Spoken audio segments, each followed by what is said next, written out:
it's not just about annexing Lebanon and Syria, expanding into Jordan, expanding into the Sinai and beyond the Sinai. By the way, it's basically everything east of the Nile.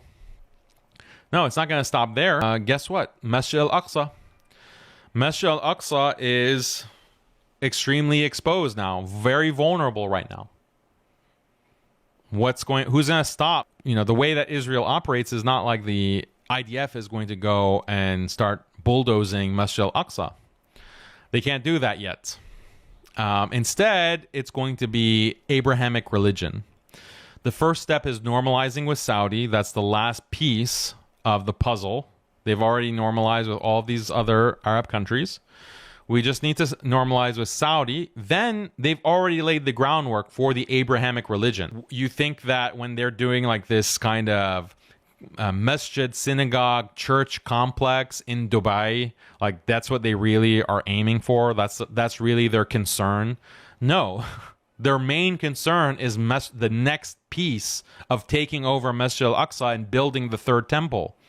Which is, okay, well, we're all one Abrahamic religion, so you have your Masjid al-Aqsa on the Temple Mount, as they call it. Well, we should also have a church and a synagogue there. That's what tolerance and Abrahamic unity are about.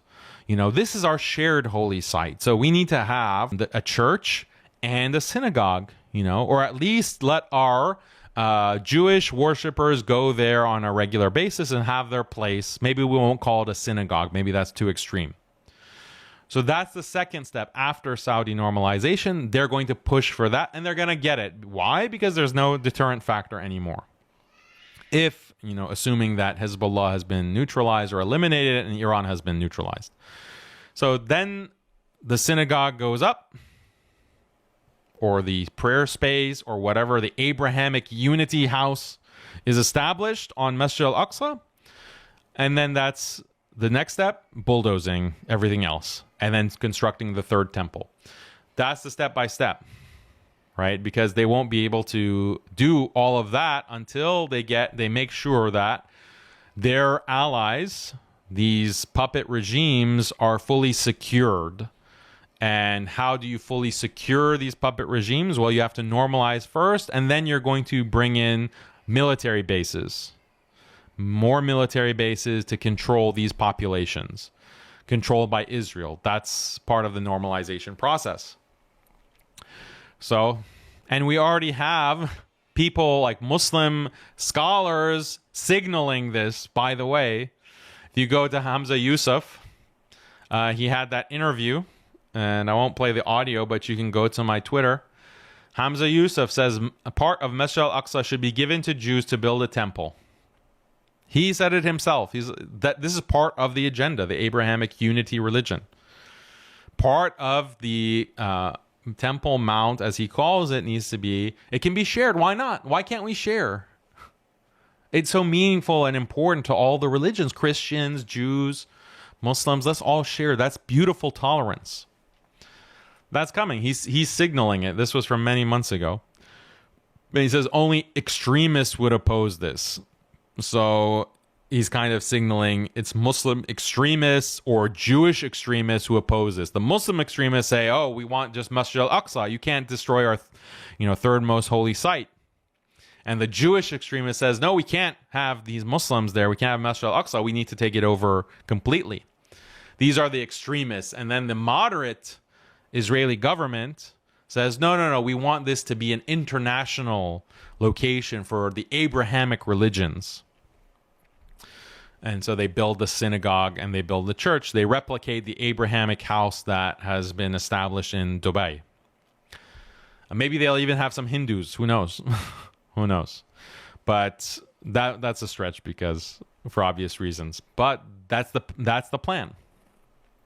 That's the plan. Now you know. So, continuing. You think that it's only Masjid al-Aqsa, by the way, that's going to face this? No, guess what? Haramain. Mecca and Madina also implicated. Why? That's what Saudi normalization does. Saudi normalization means what? It means that that government is even more occupied. They become even more of a occupied government. And they control who can come in and out. That's already the case, by the way.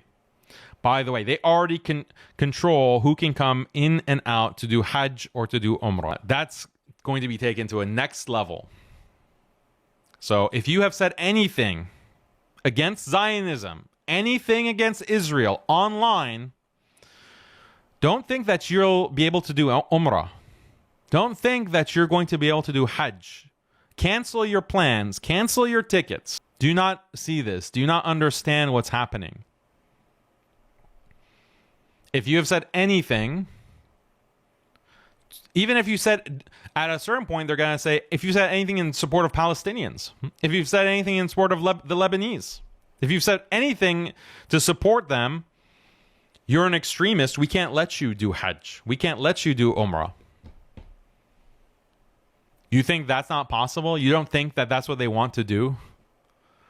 You don't think that they know that this is the nerve that is going to be able to control the Muslim masses across the globe? How can we silence all of these activist Muslims and all of these anti-Zionist Muslims that are agitating against Israel? How can we silence them once and for all? Okay, guess what? You've said anything in the past 10 years against Israel, forget about doing Hajj. By the way, people are already being silenced for this exact reason. I know many Muslims, and I'm ashamed to say, I know many imams, they will not criticize Israel for this very reason. They need that visa to do their Hajj tour, to do their Umrah tour. Guess what? That's going away. No more visa. If you, not only you have to not criticize Zionism and Israel, which they already do. Like, do you think it's a coincidence that someone like Mufti Menk never says Israel? He never condemns Israel. You think that's a coincidence? No, he's worried about his visas being revoked, his access being revoked to the Haramain. That's going to be more common. Okay, all of these imams that you see that are doing their Hajj tours, their Umrah tours, they go and visit whenever they want, they're not going to be able to speak. They're not going to be allowed to criticize Zionism or Israel. They're not going to be able to criticize the taking over of Masjid al-Aqsa, right? Because they don't want to threaten their Hajj. They don't want to threaten their Hajj. And the ones that are munafiqeen, they don't want to threaten their money that comes from the Hajj tours, the Umrah tours. That's what they're worried about, because some of them make their livings off of that. This is how you silence the rest of the Muslim world. You control who can make Hajj. You think I can make Hajj? You think I can make Umrah right now as the situation is? You think I can fly into Saudi? What do you think that they'll do to me? Ever since I criticized them for Halloween and their Halloween celebration, you think I can fly to Saudi? Do you think Hajj is on the table? I'm not worried, of course. I'm not worried. Why? Because this is the house of Allah, and Allah is the one who decides. Allah is the one who controls who can be invited and visit his house and who can't. Allah is in control of that, so I'm not worried. Allah is in control of all affairs. But as a practical matter, I'm just telling you what's about to come down, what's about to happen. And that's going to be the policy. Social media, even if you're anonymous, your anonymous account, they have ways of finding out who's actually behind these accounts. They are already taking, like the last piece that they were trying to take control of was Telegram. And they were able to do that because they arrested the founder and CEO of Telegram in Paris, and then immediately after he changed the policies so that if they make a request, if the law enforcement makes a request to identify users on Telegram or to access the chats, you know, the group chats on Telegram, before Telegram would not comply. Now they're complying, for example. So even if in your group chats on Telegram, your secured chats, say something against Zionism, you know, just say something like Zionism sucks. Say goodbye to Hajj. Yeah, so now what about Muslim Zionism? We already have the Madkhalis. We have the Madkhalis, which I've discussed at length. Imagine Madkhalis on steroids. we would laugh. Muslims would laugh at, look at these Christian Zionists. Oh, they're so bought and controlled. They think that the Bible is pro-Israel. They think that the Bible is really pro the chosen ones. Guess what? That's coming. May Allah protect us, but that's on the agenda. There's Christian Zionists. There needs to be Muslim Zionists. The Masajid, why not? Like, this is in line with the hadith of the Prophet sallallahu alaihi wasallam, the lizard hole hadith, that we're going to follow them handspan by handspan, even unto the lizard hole. And the companions asked the Prophet sallallahu alaihi wasallam, do you mean the Jews and the Christians? And the Prophet sallallahu alaihi wasallam responded, Famen, who else? Then who, if not the Jews and the Christians? Guess what? Christians are Zionists, Jews are Zionists, Muslims are going to be Zionists. There are already some. Look at that go on steroids. Doing fundraisers for Israel in the Masajid. Why not? Why not? Having, a study Quran that is dedicated to interpreting any ayah that mentions Bani Israel or Yahud, with footnotes, reinterpreting. This is actually what it means. Like, no, this is an Abrahamic religion. We're all united. This is not like theoretical. They're doing it. They're doing it. The Abrahamic religion, that's what it is. That's what Muslim Zionism is. And your American agents are pushing it. Hamza Yusuf is pushing this. And he has his conference, Reviving the Islamic Spirit, with his partner, Zaid Shakir. And your beloved compassionate imams are going and speaking at it just this past year. Who was it? Yasser Qadi, Omar Suleiman, all these guys. They go and sit with Hamza Yusuf and they go speak at his conference. And the same Hamza Yusuf that said that, yeah, why don't we share the Temple Mount? Why does it just have to be Muslims? Like, why can't we consider that? Read the writing on the walls, people. Wake up. I'm trying to wake you up.